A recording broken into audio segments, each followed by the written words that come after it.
Question: what if the most emotionally powerful copywriting framework ever written is also the simplest one? 3 steps. Problem, agitate, solution. That's it. The PAS framework has been making readers reach for their wallets since the very first mail order advertisers figured it out more than a century ago.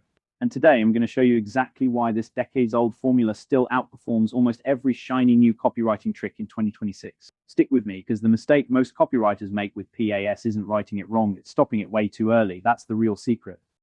Back in the golden age of mail order advertising, direct response writers discovered something that changed marketing forever.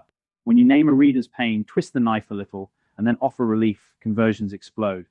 The PAS framework is so old it predates the internet, predates social media, predates most copywriting courses ever taught. And yet in 2026, PAS is still the backbone of every high-converting landing page, every email that actually gets clicked, and every advertorial that prints money. Why? Because human psychology hasn't changed.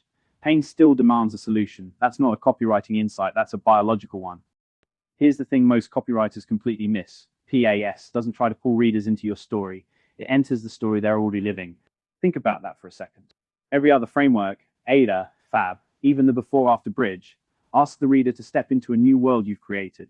PAS does the opposite. PAS meets them in their world, in their pain, in their 3M lying awake worry.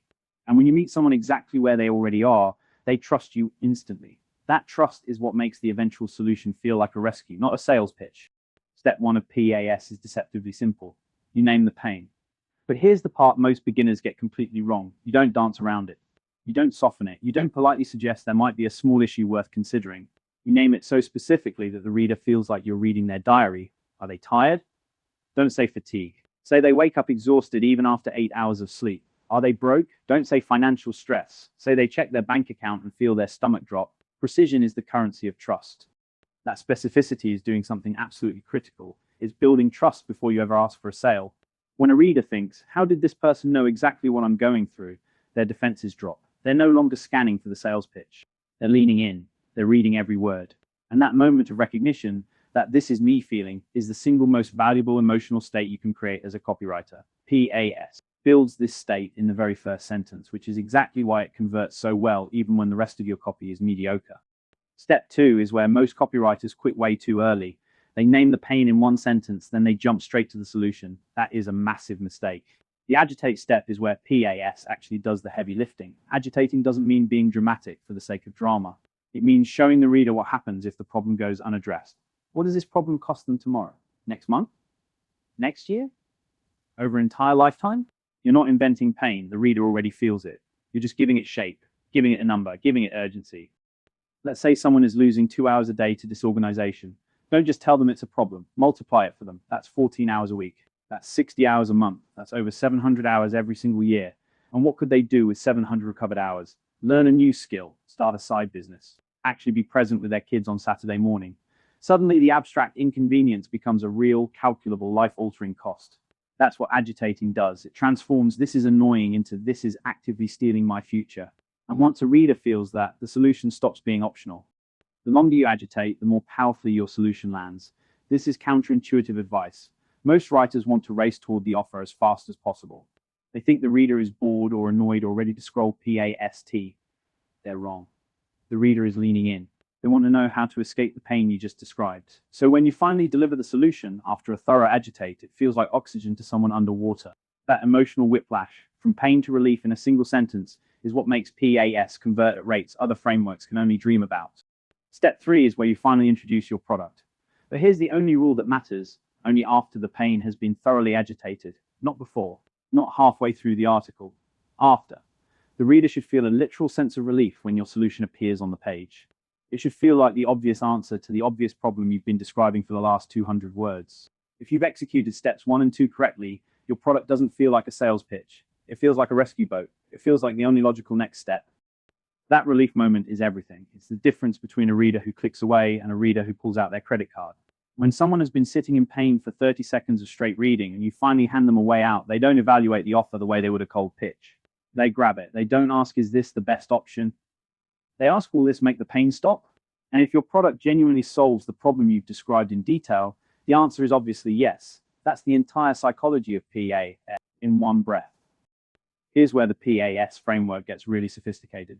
The best PAS copy doesn't just agitate the practical cost of the problem. It agitates the psychological cost. A productivity tool isn't selling time. Time is abstract. Nobody wakes up craving time as a concept. What they're craving is the feeling of being in control, of not drowning, of opening their laptop without that knot in their stomach. A diet product isn't selling slimness, it's selling confidence. It's selling the feeling of walking into a room without flinching. PAS works at this deeper emotional layer, and that's exactly why it cuts through all the noise.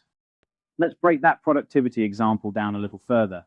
A beginner writes, "Stop wasting time with bad tools. Try our app." That's a feature list, not copy.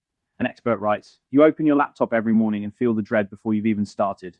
Another day of tabs everywhere, half-finished projects, that constant voice in your head telling you you're falling behind. What if tomorrow you woke up, sat down, and actually knew what to do first?" That's what our app gives you. Same product, same offer, same price.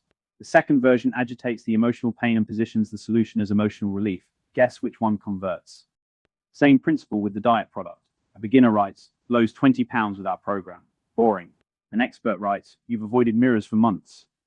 You cancel plans because nothing fits right. You watch everyone else order whatever they want at dinner while you calculate calories in your head. Imagine walking into a restaurant next week and not thinking about the menu once. Imagine grabbing any shirt in your closet and feeling good. That's not a fantasy. That's what happens when you fix the actual problem. PAS does all the heavy lifting. The product becomes almost an afterthought. Here's the single biggest mistake I see with PAS. Writers agitate for exactly one sentence and then immediately move on. They write something like, "Struggling with back pain? That must be tough. Our mattress fixes that." That is not PAS. That is PAS, with the entire middle step surgically removed. And it doesn't convert because you haven't built any emotional pressure. The reader hasn't felt urgency. They haven't visualized the cost of doing nothing for another year. They've just been told a fact and offered a product. No transformation, no conversion. You have to twist the knife gently before you offer the cure. So when should you reach for the PAS framework? Almost always, honestly. PAS is the default starting point for advertorials, sales pages, email subject lines, Facebook ad copy, and video sales letters. Anytime your reader is sitting in pain and your product genuinely solves that pain, PAS is the right move. It's especially powerful for high-ticket offers where the reader needs emotional justification for a big purchase decision. Lower-ticket impulse buys can sometimes skip the agitate step, but if you have the word count, never skip it. The agitate is where the conversion magic actually happens. That said, PAS isn't always the perfect tool. If your reader isn't actually in pain, if they're buying something aspirational, a luxury item, a pure want, agitating the problem can feel forced and fake. Imagine agitating the problem of not owning a yacht. It doesn't work because nobody feels genuine pain about not having a yacht. For aspirational products and pure desires, frameworks like Before After Bridge or the Dream 100 work much better. PAS is for needs, not wants. Pain, not pleasure. Keep that distinction clear in your head and you'll know exactly when to deploy it. Quick recap of the 3 steps before we wrap. Problem. Name the pain so specifically that the reader feels seen. Don't dance around it, don't soften it, don't apologize for it. Agitate. Turn up the heat by showing the daily, monthly, and lifetime cost of the problem. Make it feel urgent, make it feel real, make it feel expensive. Solution. Only now, only after the pain has been thoroughly amplified, do you finally introduce your product. The longer you agitate, the more powerful the solution lands. Decades of proof. Billions in revenue. That's PAS. This is exactly the framework we built Advertorial Wizard around. If you're writing advertorials, you already know PAS is the spine of the entire format. Problem goes in the headline, agitate fills the first half of the article, solution is the offer. Most advertorial templates get this exactly backwards. They lead with the product and try to manufacture a problem later, which is why they flop. PAS inverts that, and that's why advertorials built on PAS consistently print money. If you want a tool that structures your advertorial around PAS automatically, with templates designed by direct response veterans, the link is in the description.